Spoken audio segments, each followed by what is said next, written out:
Assalamualaikum warahmatullahi wabarakatuh. Pada kesempatan hari ini ketemu lagi dengan Bu Winda di kelas komunikasi keperawatan. Nah, sebelum kita mulai pelajaran pada pagi hari ini, lebih dahulu kita baca doa agar nanti apa yang kita pelajari bisa bermanfaat dan dimudahkan. Berdoa dimulai. Cukup? Nah, pada kesempatan kali ini kita akan membahas tentang diagnosa keperawatan. Nah, diagnosa keperawatan kemarin sudah Ibu kasih materinya ya di pertemuan beberapa hari yang lalu. Nah, sekarang kita akan belajar aplikasinya. Bagaimana kita membuat diagnosa keperawatan dengan kasus.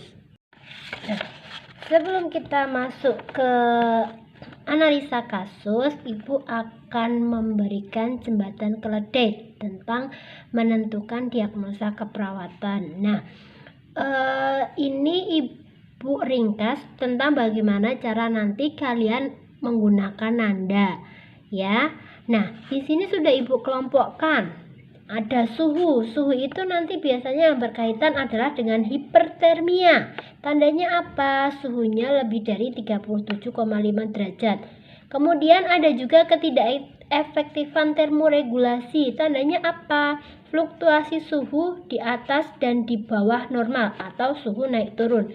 Kemudian ada hipotermia. Tanda khasnya adalah suhu itu di bawah 36,5 derajat. Kemudian kriteria yang kedua yaitu tentang pernafasan. Nah, di sini pernafasan itu ada 3 masalah. Ada ketidakefektifan pola nafas, ada ketidakefektifan bersihan jalan nafas, dan ada gangguan pertukaran gas. Nah, ketidakefektifan pola nafas itu tanda khasnya pernafasan cuping hidung, artinya polanya yang tidak teratur atau tidak efektif itu polanya. Kemudian ada tarikan dinding dada, kemudian nafas bibir dan lain-lain. Kemudian yang kedua, ketidakefektifan bersihan jalan nafas. Artinya apa? Jalan nafasnya itu tidak bersih, sehingga yang membuat nafasnya itu bisa tidak efektif. Nah, tanda khasnya apa? Biasanya ada suara nafas tambahan, bisa wheezing, bisa ronki, bisa crackles dan sebagainya. Kemudian adanya penumpukan sekret atau dahak, atau kalian kalau tidak tahu ada apa, kalau ini itu pilek itu ya ada lendir. Kemudian yang ketiga ada gangguan pertukaran gas. Nah, ini gangguan pertukaran gas ini tanda khasnya adalah pernafasan abnormal atau mulai dari irama, kecepatan dan lain-lain. Kemudian yang kaitannya dengan mobilitas atau pergerakan itu ada intoleransi aktivitas, hambatan mobilitas fisik, dan risiko cedera. Intoleransi aktivitas itu sebenarnya pasien itu bisa mampu, bisa juga tidak mampu. Nah, yang mampu adalah siapa? Nah, pasien yang mampu itu biasanya pasien yang bed rest total. Misalnya ibu hamil harus bed rest total karena tidak boleh terlalu banyak aktivitas, karena nanti kalau banyak aktivitas menyebabkan beresiko terhadap kandungannya. Itu sebenarnya ibunya mampu, tapi dia dipaksa tidak boleh turun dari tempat tidur. Akhirnya apa? Diagnosanya bisa intoleransi aktivitas. Atau tanda gejala yang khas itu pasien tidak mempunyai cukup energi untuk bergerak melakukan aktivitas. Contohnya pada siapa? Pada pasien gagal jantung. Nah, pada pasien gagal jantung itu ketika mau duduk aja atau kadang mau duduk aja itu jantungnya nyeri atau dadanya nyeri, sehingga biasanya diagnosanya adalah intoleransi aktivitas. Kemudian yang kedua adalah hambatan mobilitas fisik. Nah, tanda khasnya apa? Bedanya dengan intoleransi aktivitas itu apa? Nah, kalau intoleransi aktivitas tadi tidak mempunyai cukup energi atau mempunyai cukup energi tetapi tidak boleh melakukan aktivitas, itu intoleransi aktivitas. Kalau hambatan mobilitas fisik bisa melakukan aktivitas hanya terbatas aktivitas ya. Contohnya pada siapa? Misalnya pada pasien fraktur atau patah tulang. Misalnya fraktur femur atau patah tulang di paha. Pasien bisa jalan nggak? Bisa, hanya harus menggunakan alat bantu. Nah, itu disebut dengan hambatan mobilitas fisik, bukan intoleransi aktivitas. Kemudian diagnosa yang ketiga adalah risiko cedera. Risiko itu belum terjadi, tapi jika tidak ditangani akan terjadi. Nah, itu tanda khasnya apa? Nah, biasanya risiko cedera itu dialami pada pasien yang berisiko cedera. Siapa? Biasanya anak-anak, lansia, dan lain-lain. Kemudian ada cairan yang berkaitan dengan cairan. Kelebihan volume cairan dan kekurangan volume cairan. Hanya lebih dan kurang. Nah, tandanya kalau kelebihan volume cairan apa? Adanya edema. Edema itu apa? Penumpukan cairan. Penumpukan cairan di kaki itu disebut dengan edema. Kalau penumpukan cairan di perut itu disebut dengan asites. Ya. Tanda kelebihan volume cairan yang khas adalah capillary refill lebih dari 3 detik. Kemudian diagnosa yang berhubungan dengan cairan yang kedua yaitu ada kekurangan volume cairan. Artinya apa? Tanda khasnya apa? Tugur kulit jelek. Jadi ketika kulit itu dicubit, daerah perut atau daerah punggung tangan itu kembalinya itu lama, lebih dari 3 detik. Kemudian mukosa bibir kering. Kemudian diagnosa yang berhubungan dengan kenyamanan, ada nyeri akut. Tanda khasnya apa? Gampang. Jika pasien mengatakan nyeri, nah itu sudah bisa dikatakan sebagai diagnosa nyeri akut. Kemudian yang kedua adalah gangguan rasa nyaman. Tanda khasnya apa? Ansietas atau cemas atau gelisah dan lain-lain. Nah, kemudian kriteria yang keenam yaitu luka. Luka itu ada kerusakan integritas kulit. Tanda khasnya manakala ada luka atau ada robek yang menembus kulit. Contohnya misalnya luka sayatan bekas operasi atau misalnya juga luka keperang, kebacok. Nah, itu bisa dikatakan kerusakan integritas kulit. Kemudian ada kerusakan integritas jaringan. Nah, kerusakan integritas jaringan itu luka hanya di atas permukaan kulit saja, tidak sampai masuk ke dalam kulit. Contohnya misalnya ruam, gatal-gatal pada siapa? Pada pasien herpes dan lain-lain. Kemudian yang ketiga ada risiko infeksi. Risiko infeksi itu artinya adalah belum terjadi, tapi jika tidak ditangani akan terinfeksi. Nah, tandanya pada siapa? Adanya luka terbuka, ya, misalnya gangren yang tidak ditutup atau luka dekubitus yang tidak ditutup, itu akan berisiko terkena infeksi. Kemudian kriteria yang selanjutnya itu ada nutrisi. Nah, nutrisi itu hanya ada satu, ketidakseimbangan nutrisi, kurang dari kebutuhan tubuh. Tanda khasnya apa? Penurunan berat badan, pasien tidak mau makan atau pasien mual dan muntah. Kemudian ada ADL. ADL itu apa? Activity Daily Living atau kegiatan sehari-hari. Contoh kegiatan sehari-hari itu apa? Ada berpakaian, ada eliminasi, BAB, BAK, ada mandi, ada makan dan sebagainya. Nah, defisit perawatan diri ADL ini ada defisit perawatan diri, ada defisit perawatan diri berpakaian, defisit perawatan diri makan, defisit perawatan diri mandi, defisit perawatan diri eliminasi BAB dan BAK. Tanda khasnya adalah apa? Ketika pasien tidak bisa melakukan itu semua sendiri. Misalnya defisit perawatan diri mandi, pasien tidak bisa mandi sendiri, itu sudah bisa dikatakan sebagai defisit perawatan diri mandi. Kemudian yang terakhir adalah tidur dan istirahat. Nah, di sini ada diagnosa gangguan pola tidur. Tanda khasnya apa? Adanya perubahan dan pola tidur. Misalnya, pasien biasa tidur malam itu 5 jam, tidak tidur siang. Nah, ketika di rumah sakit ternyata pasien itu tidak bisa tidur, hanya bisa tidur 2 jam atau 1 jam. Itu sudah bisa dikatakan sebagai gangguan pola tidur. Nah, itu adalah sedikit ringkasan dari isi NANDA atau isi dari diagnosa keperawatan yang biasanya sering muncul. Nah, itu tadi adalah ringkasan dari NANDA atau jembatan keledai untuk memudahkan kalian membaca NANDA. Nah, cara membaca NANDA gimana? Nanti akan Ibu praktekkan. Oke, sebelum kita membaca NANDA, akan Ibu berikan contoh kasus. Di sini ada kasus. Anak K usia 10 tahun datang ke UGD karena batuk pilek. Ibu pasien mengatakan jika anaknya sudah 3 hari ini batuk dan mengeluh hidungnya tersumbat. Setelah dilakukan pemeriksaan fisik, didapatkan hasil respirasi rate-nya 20 kali per menit, nadinya 78 kali per menit, suhunya 36,8 derajat Celcius. Keadaan umum pasien, adanya sekret di hidung, dan auskultasi suara nafas adalah ronki basah.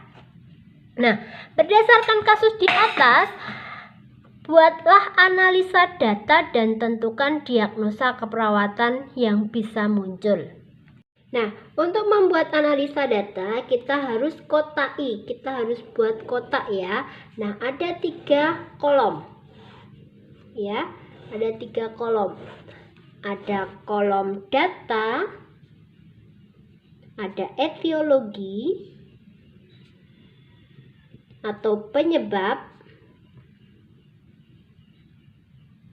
kemudian ada problem atau masalah. Oke. Nah, data ini isinya apa? Sudah belajar kan? Ada jenis data di pengumpulan data. Itu ada data subjektif, ada data objektif. Nah, data subjektif yang mana? Data subjektif itu apa sih? Data subjektif itu adalah data yang disampaikan oleh pasien atau keluarganya. Nah, oke, kita lihat di kasus. Data subjektifnya yang mana? Datang ke UGD karena batuk pasien. Ibu pasien mengatakan jika anaknya sudah 3 hari ini batuk dan mengeluh hidungnya tersumbat. Nah, ini kita masukkan ke data subjektif. Ibu pasien mengatakan jika anaknya sudah 3 hari ini batuk dan mengeluh hidungnya tersumbat. Oke. Kemudian data objektif yang mana? Data objektif, data yang didapat dari hasil pemeriksaan atau hasil observasi oleh perawat atau dokter. Nah, data objektifnya yang mana? Nah, kita lihat di kasus lagi. Sudah kan tadi? Setelah dilakukan pemeriksaan fisik, berarti hasil pemeriksaan fisiknya apa? Ada respirasi rate, ada nadi, ada suhu. Nah, itu kita masukkan di data objektif. RR 20 kali per menit. Kemudian nadi 78 kali per menit. Suhu 36,8 derajat Celcius. Kemudian ada KU. KU itu adalah keadaan umum ya. Keadaan umum, adanya sekret di hidung. Kemudian auskultasi suara nafas ronki. Kita masukkan di sini. Adanya sekret di hidung. Kemudian auskultasi, suara nafas, ronchi. Oke, tadi kita sudah dapat datanya ya. Di kasus sudah tidak ada data yang tertinggal, sudah masuk di analisa data semua. Nah, kalau datanya sudah ada, kita akan menentukan problem dulu, baru menentukan etiologi. Nah, di sini kaitannya dengan apa? Dengan suhu kah? Dengan nafas kah? Dengan apa? Dengan mobilitas kah? Dengan cairan kah? Kita lihat di kasus batuk pilek. Nah, batuk pilek itu kaitannya dengan apa? Di sini hidungnya tersumbat. Di sini auskultasi, suara nafas, ronchi. Adanya sekret di hidung. Berarti berkaitan dengan apa? Dengan nafas. Yuk kita lihat jembatan keledai lagi. Nah, jembatan keledai pernafasan. Nah, pernafasan tadi ada apa? Ada ketidakefektifan pola nafas, ada ketidakefektifan bersihan jalan nafas, dan ada gangguan pertukaran gas. Nah, di sini tadi tanda khasnya suara nafas, ronchi, adanya sekret. Berarti masuknya apa? Ketidakefektifan pola nafas atau ketidakefektifan bersihan jalan nafas? Ya, jadi di sini ya, ketidakefektifan bersihan jalan nafas, adanya penumpukan sekret, adanya suara nafas tambahan. Berarti problemnya di sini adalah ketidakefektifan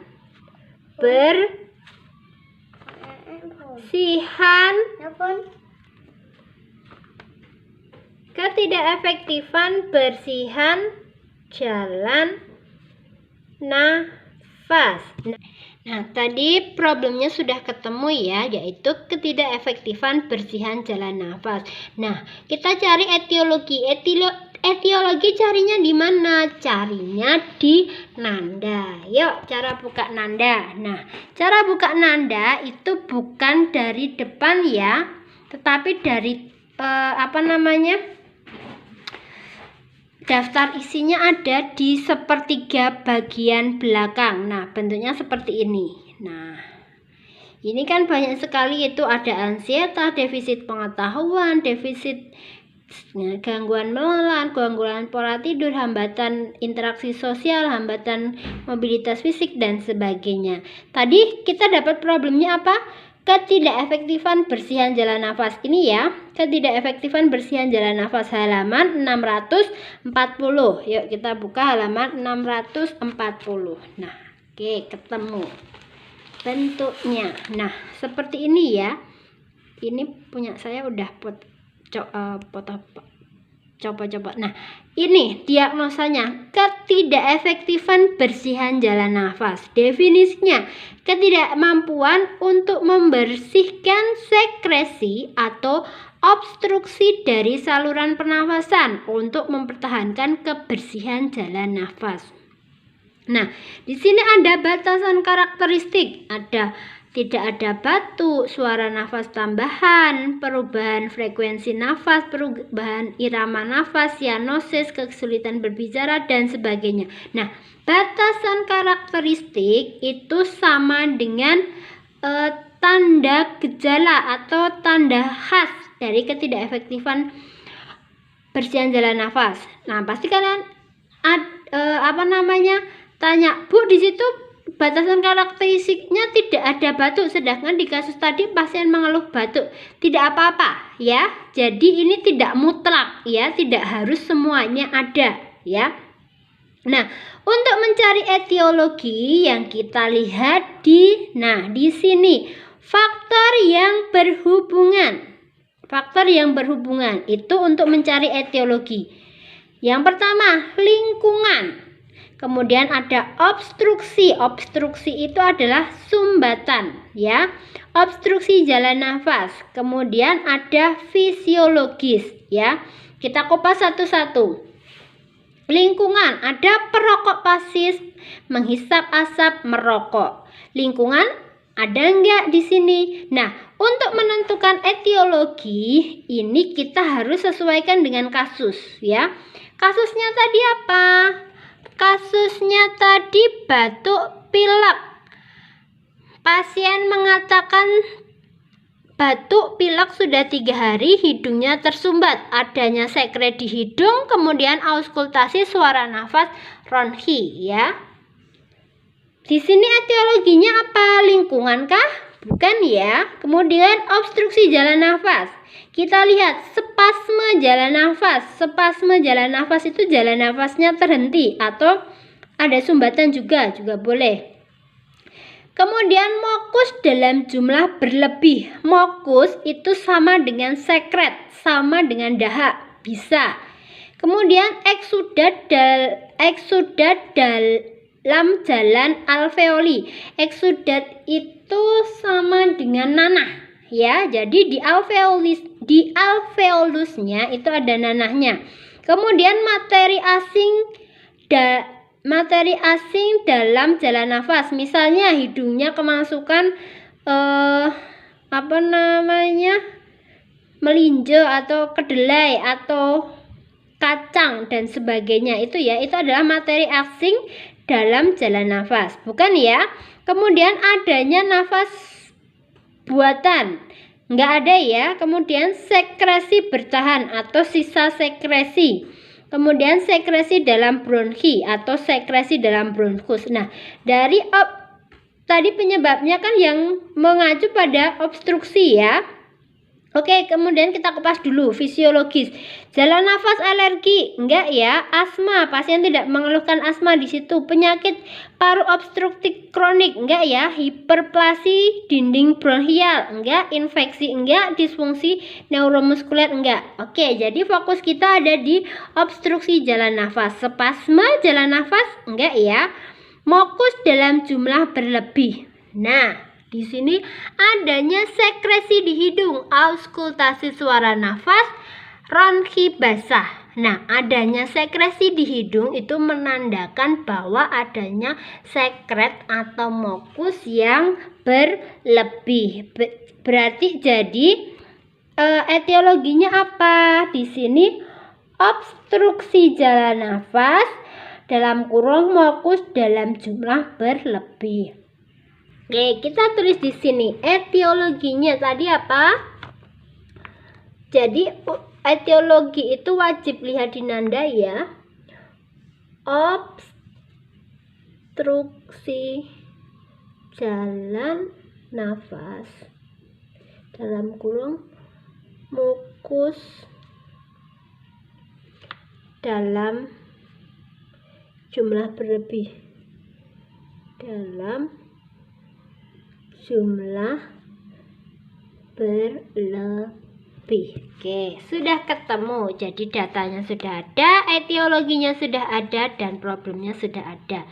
Jadi ini ya, buatlah ini analisa data. Nah, analisa data itu seperti ini, ada 3 kolom. Nah, kemudian tinggal menentukan diagnosa. Diagnosanya apa dari kasus di atas? Rumus diagnosa apa? Rumusnya problem berhubungan dengan etiologi. Berarti apa di sini diagnosanya? Problem ketidakefektifan bersihan jalan nafas, DX. Diagnosa disingkat DX ya. Ketidakefektifan bersihan jalan nafas berhubungan dengan, boleh disingkat, berhubungan dengan obstruksi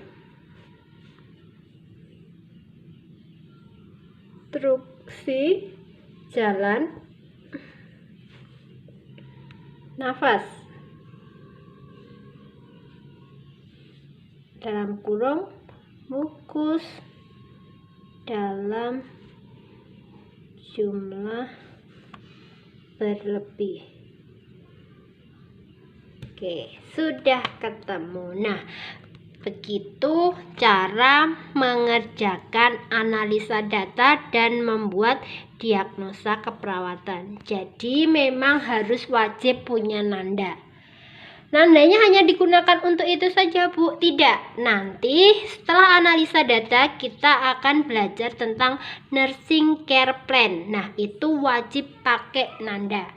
Sampai di sini sudah paham? Kalau yang belum paham, nanti bisa japri Ibu via WA ya. Nah, kalau sudah paham, silahkan kerjakan soalnya yang ada di tugas. Kerjakan di buku catatan, difotokan dan dikirimkan ke GC. Cukup sekian dari Ibu pertemuan hari ini. Semoga apa yang kita pelajari hari ini bermanfaat. Selamat pagi. Assalamualaikum warahmatullahi wabarakatuh.